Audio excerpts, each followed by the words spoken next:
கோட்டையூர் எச்சில் பொறுக்கி ஆறுமுக சுவாமிகள். மனிதன் நினைப்பதை அடைந்துவிட முடியாது. இறைவன் கொடுக்க நினைப்பதை எவராலும் தடுக்க முடியாது. தேவை அறிந்து கொடுப்பவர் கடவுள். மனிதன் எதை தேடுகிறானோ அது அவனுக்கு வழங்கப்பட வேண்டும் என்கின்ற விதி இருந்தால் இறைவனின் அருளால் நிச்சயம் அது கிடைத்தே தீரும். கடவுள் தானே முன்வந்து எல்லாவற்றையும் மனித குலத்திற்கு இந்தா இந்தா என்று கொடுத்து கொண்டிருக்க மாட்டார். அதற்கென சில பிரதிநிதிகளை அவர் அவ்வப்போது நியமித்து வருகிறார். காலங்கள் மாறிக்கொண்டிருந்தாலும் இந்த நியமனம் மாறிக்கொண்டே இருக்கும். கிடைக்க வேண்டியவை கிடைத்து கொண்டே இருக்கும். ஓர் அலுவலகத்தில் இருக்கின்ற முதலாளி தன் ஊழியர்கள் அனைவரின் நலனையும் தானே நேரில் பார்த்து தீர்த்து வைத்து கொண்டிருக்க முடியாது. இதற்கென அலுவலகத்தில் ஒவ்வொரு பிரிவிலும் தனித்தனி மேலாளரை நியமித்திருப்பார். சம்பந்தப்பட்ட அந்த மேலாளர்தான் ஊழியர்களின் ஒட்டுமொத்த நலனுக்கும் பொறுப்பு. ஊழியர்களுக்கு ஏதாவது மிகப்பெரிய குறை என்றால் மட்டும் அதை முதலாளியின் கவனத்திற்கு கொண்டு செல்வார் மேலாளர். ஒரு உதாரணத்திற்கு, இங்கே முதலாளி என்பவர் கடவுள் என்றும் மேலாளர் என்பவர் மகான் என்றும் சொல்லலாம். முதலாளியின் அனுமதியில்லாமல் ஊழியர்களின் சில குறைகளை தன் அதிகாரத்திற்கு உட்பட்டு மேலாளர் தீர்த்து வைப்பதைப் போல பக்தர்களின் சில குறைகளை இறைவனின் மானசீக ஆசியோடு தானே முன்வந்து தீர்த்து வைப்பவர்தான் மகான். இத்தகையோரை, அதாவது மகான்களை சிறப்பித்து சொல்ல சித்தர், ரிஷி, துறவி, ஞானி என பல சொற்கள் பழக்கத்தில் இருந்தாலும் எல்லாமே குறிப்பது ஒரே பொருளைத்தான். பொதுவாகச் சொன்னால் மக்களின் மனக்குறைகளை தீர்த்து வைப்பவர்கள் மகான்கள். பல்லாயிரக்கணக்கான ஆண்டுகளாக இதைத்தான் செய்து வருகிறார்கள். மகான்களில் பல வகை உண்டு. சில மகான்கள் சித்து விளையாட்டுகள் மூலம் தன்னை தேடி வரும் பக்தர்களின் குறைகளை தீர்த்து வைப்பார். இன்னும் சிலர் சித்துக்கள் செய்ய மாட்டார்கள். அமைதியாக காரியத்தை செய்து முடிப்பார்கள். இதுதான் மகான்களுக்கே உண்டான பொதுவான நடைமுறை. ஆனால் இன்னும் சில மகான்களோ சித்துக்கள் ஏதும் செய்யாமல், அற்புதங்கள் நிகழ்த்தாமல் தன்னை தேடி வரும் பக்தர்களின் கர்ம வினைகளை வாங்கிக் கொள்வார்கள். அதாவது முந்தைய ஜென்மத்தில் ஒருவர் செய்த தீவினைகளின் பாதிப்பாக இந்த ஜென்மத்தில் தொடர்ந்து அல்லல்பட்டு கொண்டிருப்பார்கள். கர்மவினை என்பது அடுத்த பிறவியிலும் தொடர்ந்து கொள்ளும் வியாதி. அந்த கர்ம வினைகள் விதி பயன்படி அவரவர்களை விட்டு ஒழியும் போதுதான் புது வாழ்வு பெற முடியும். பொதுவாக ஒருவரின் கர்ம வினைகளை இன்னொருவர் வாங்கிக் கொள்ள முடியாது. அவரவரது கர்ம வினையை அவரவர்கள்தான் அனுபவிக்க வேண்டும் என்றுதான் சாஸ்திரங்கள் சொல்கின்றன. ஆனாலும் பிறரது கர்ம வினைகளை வாங்கிக் கொள்ளும் இத்தகைய சக்தி படைத்த மகான்கள் இருக்கத்தான் செய்தார்கள். இன்றும் நம் ஊனக்கண்களுக்கு புலப்படாமல் இருந்தும் வருகிறார்கள். இவர்களில் குறிப்பிடத்தக்க ஒருவர்தான் எச்சில் பொறுக்கி ஸ்ரீ ஆறுமுக சுவாமிகள். எச்சிக்கலை சுவாமிகள் கர்மவினை சித்தர். எச்சிக்கலையும் பொறுக்கும் சுவாமிகள். அதாவது பக்தர்களுக்கு எந்தவிதமான சிக்கல் இருந்தாலும் அதை தானே வாங்கிக் கொண்டு பொறுத்து ஆள்பவர் என்றெல்லாம் இவரை அழைப்பார்கள். அழுக்கான காவி வேஷ்டியே இவரது ஆடை. முழங்கால் வரைக்குமான ஒரு சட்டை அணிந்திருப்பார். அழுக்கான காவி வேஷ்டியே இவரது ஆடை. முழங்கால் வரைக்குமான ஒரு சட்டை அணிந்திருப்பார். பார்ப்பதற்கு பரதேசி போல் தோற்றமளிக்கும் இவருக்கு அடர்ந்து வளர்ந்த தாடி, சடைமுடி. இவர் ஜீவ சமாதி ஆகி 28 வருடங்களுக்கு மேல் ஆகின்றன. திருச்சி மதுரை சாலையில் திருச்சிக்கு அடுத்து வருவது விராலிமலை. இங்குதான் ஆறுமுக சுவாமிகளின் காலம் கழிந்தது.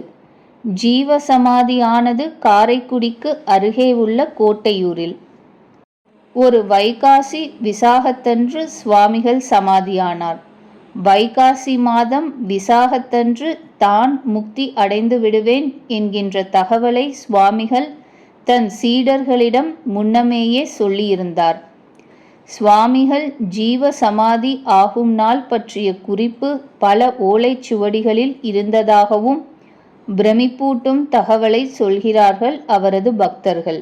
விராலிமலையில் முருகப்பெருமான் குடிகொண்ட மலையில் தெற்கு மலை அடிவாரத்தில் ஒரு குகையில் பல காலம் வசித்து வந்தார் ஆறுமுக சுவாமிகள்.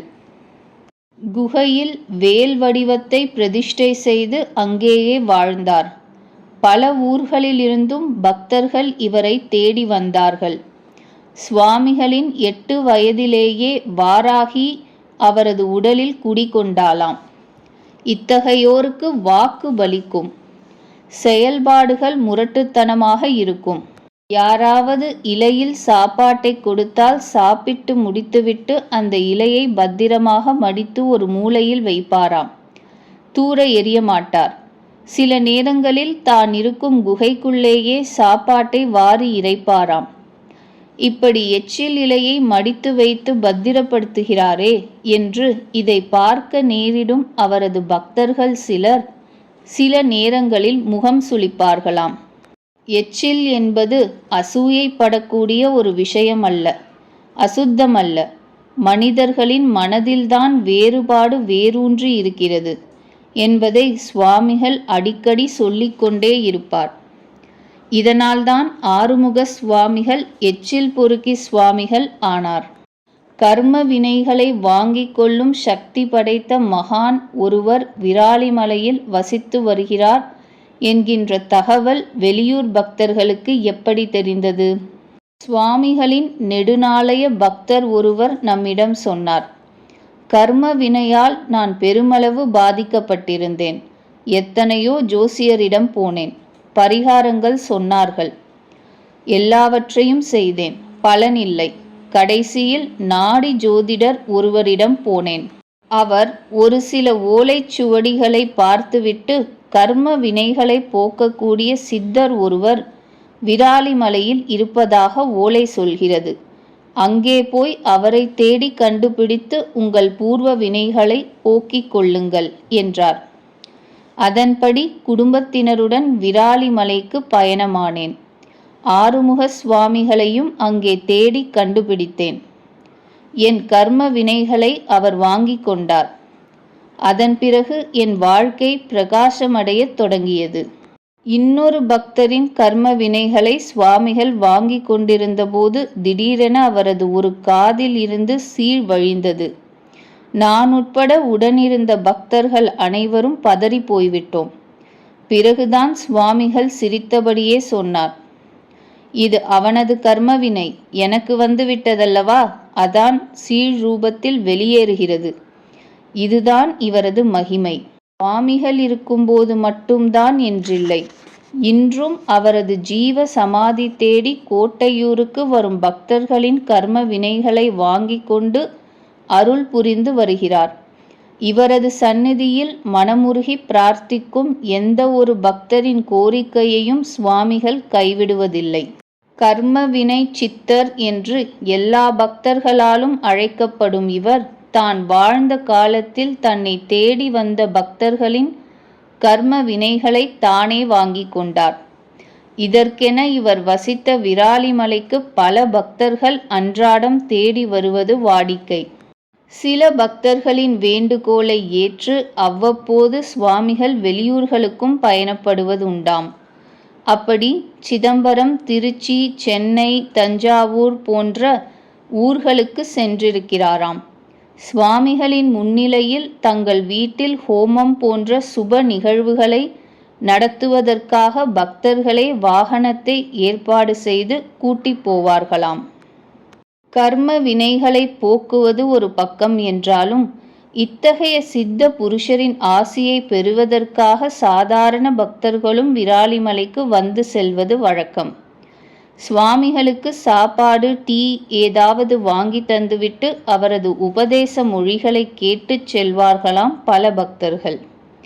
அப்படித்தான் கோட்டையூர் நகரத்தார் அன்பரான ஏ.எல். சிதம்பரமும் சுவாமிகளுக்கு பழக்கமானார். சுவாமிகளின் அன்புக்கும் அருளுக்கும் பாத்திரமானார் இவர். இவர்தான் தற்போது சுவாமிகளின் ஜீவ சமாதி திருப்பணிகளை கவனித்து கொண்டு வருகிறார். சுவாமிகளிடம் ரொம்ப ஜாக்கிரதையாக பழக வேண்டும். வாராகி அவரிடம் குடிகொண்டிருப்பதால் அவர் சொல்லும் எந்த வாக்கும் பலிக்கும். எனவே ரொம்பவும் ஏடாகூடமான ஆசாமிகள் சுவாமிகளிடம் நெருங்க மாட்டார்கள். அவர் பாட்டுக்கு ஏதாவது சொல்லப்போய் இருக்கக்கூடிய வாழ்க்கையும் பாழாகி போய்விடுமோ என்ற அச்சம்தான் இதற்கு காரணம். சுவாமிகளுக்கு தெரியும் எவருக்கு எத்தகைய வாக்கு கொடுக்க வேண்டும் என்று. அஞ்ஞானிகளுக்கு இது புரியாது. சுவாமிகளிடம் பலகாலம் பழகக்கூடிய பாக்கியம் எனக்கு கிடைத்ததை அவரது திருவருள் என்றுதான் சொல்ல வேண்டும். விராலிமலையில் பலமுறை சந்தித்து உரையாடி உள்ளேன். கோட்டையூரில் உள்ள என் வீட்டுக்கும் ஓரிரு முறை வந்து உணவு அருந்தி இருக்கிறார். சுவாமிகளின் ஆசிதான் என்னை இன்றளவுக்கும் சுகமாகவும் சுமூகமாகவும் வாழ வைத்து கொண்டிருக்கிறது. பொணம் எரியுது, இப்பதான் நெஞ்சுக்கறி தின்னுட்டு வந்தேன் என்பார் சுவாமிகள் சில நேரங்களில். இதெல்லாம் வாராகியின் கொடூரமான ஸ்வரூபம். தான் சமாதியாகப் போகும் தினத்தை முன்கூட்டியே சொல்லியிருந்தார் சுவாமிகள். எனவே அந்த தினத்தன்று நான் விராலிமலை போயிருந்தேன். அது 18/5/1981 வைகாசி மாதம் விசாக நட்சத்திரம் திங்கட்கிழமை. சுவடிகளில் சொல்லியிருந்தபடியும் சுவாமிகள் அறிவித்திருந்தபடியும் அவர் அன்றைய தினம் சமாதி ஆகிவிட்டார். கோட்டையூரில் இந்த திசையில் 9 அடி ஆழத்தில் ஒரு குழி உள்ளது. என் ஜீவன் அடங்கியதும் அங்கே கொண்டு போய் சமாதி வையுங்கள். நான் சமாதி கொண்ட இடத்தை சுற்றி பின்னாளில் ஒரு நகர் தோன்றும், காடு நாடாகும் என்று ஏற்கனவே சுவாமிகள் கூறியிருந்தபடி அவரை ஒரு டாக்ஸியில் வைத்து விராலிமலையிலிருந்து கோட்டையூர் கொண்டு வந்தோம். சுவாமிகள் சொன்ன குறிப்பின்படி அவர் சொன்ன திசையில், சொன்ன இடத்தில், சொன்ன ஆழத்தில் ஒரு குழி இருந்தது. அங்கேயே சமாதி வைத்தோம் என்றார். சாதுக்களை அடக்கம் செய்யும் முறைப்படி விபூதி, வில்வம், புஷ்பம் போன்றவற்றை இட்டு அவரது சமாதியை நிரப்பினார்கள். திருவண்ணாமலையில் இருந்த ஒரு லிங்க திருமேனி கொண்டு வந்து சுவாமிகளின் சமாதியின் மேல் பிரதிஷ்டையானது. உற்சவர் திருமேனியும் உள்ளது. சுவாமிகளின் அருளாட்சி தினமும் இங்கே நடந்து கொண்டிருக்கிறது. குழந்தை பேறு, திருமணத் தடை போன்ற பல குறைகள் சுவாமிகளின் சந்நிதியில் கொட்டிவிட்டு செல்கிறார்கள் பக்தர்கள். அனைத்து பிரார்த்தனைகளையும் இங்கே நிறைவேற்றுகிறார் சுவாமிகள். சுவாமிகளின் ஜீவ சமாதிக்கு மதில் சுவர், தியான மண்டபம், கீழ்ப்புற மண்டபம், மேற்புற மண்டபம் கட்டி 23/5/1994 ஆண்டு 13வது குரு பூஜையும் முதல் கும்பாபிஷேகமும் நடந்தேறியது. 22/5/2005 2வது கும்பாபிஷேகம் நடந்தது. ஒவ்வொரு வருடமும் வைகாசி மாதம் விசாக நட்சத்திரமும் பௌர்ணமி திதியும் கூடிய நன்னாளில் குரு பூஜை சிறப்பாக நடந்து வருகிறது. குரு பூஜையின் போது நாட்டின் பல பகுதிகளில் இருந்து சாதுக்கள் வந்து திரள்கிறார்கள். தினமும் 2 கால பூஜை நடக்கிறது. கும்பம் வைத்து ருத்ர ஜபம் சொல்லி அபிஷேகம் செய்யப்படுகிறது. தவிர வாரந்தோறும் வியாழக்கிழமை அன்று இரவில் சுவாமிகளுக்கு விசேஷ அபிஷேகம் மற்றும் ஆராதனை நடக்கிறது. அமாவாசை அன்று மதியம் அபிஷேகம் மற்றும் அன்னதானமும், பௌர்ணமி அன்று இரவு அபிஷேகமும் மதியம் அன்னதானமும் நடக்கிறது. பல பக்தர்கள் ஓரிரவு இங்கு தங்கி சுவாமிகளின் ஆசியை பெற்று செல்வதை விரும்புகிறார்கள். பூர்வ ஜென்மத்தில் கொஞ்சம் ஒட்டிக்கொண்டிருக்கும் புண்ணிய பலத்தால் மட்டுமே இவரது ஜீவ சமாதியை தரிசிக்கும் பாக்கியம் கிடைக்கும். பிற ஊர்களில் இருந்து வரும் சாதுக்களுக்கு இங்கே சிறப்பு மரியாதை செய்யப்படுகிறது. சுவாமிகளுக்கு பல இளைஞர்கள் சீடராக இருந்தார்கள். எனவே ஆன்மீகத்தின் வலிமையையும் இறைபக்தியின் சிறப்பையும் அவர்கள் மனதில் புகுத்துவதற்காக ஆறுமுகம் தன்னை அரித்தியான மையம் ஒன்றை தொடங்கியிருக்கின்றார் ஏ.எல். சிதம்பரம். பக்தியை தவிர பண்பாட்டு தொடர்பான பல விஷயங்களையும் இளைஞர்களுக்கு போதிப்பதற்காகத்தான் இந்த மையமாம். கர்ம வினையால் அவதிப்படுபவர்கள்தான் இந்த கலியுகத்தில் அதிகம். இறையருளால் ஏராளம் சாதித்த எச்சில் பொறுக்கி ஆறுமுக சுவாமிகளின் திருச்சந்நிதியை தேடிச் செல்லுங்கள். உங்கள் குறைகளை கொட்டுங்கள். அவரது திருவடி தரிசனம் உங்களை திடப்படுத்தும். நம்பினோரை கைவிட மாட்டார் ஆறுமுக சுவாமிகள். திருச்சிற்றம்பலம்.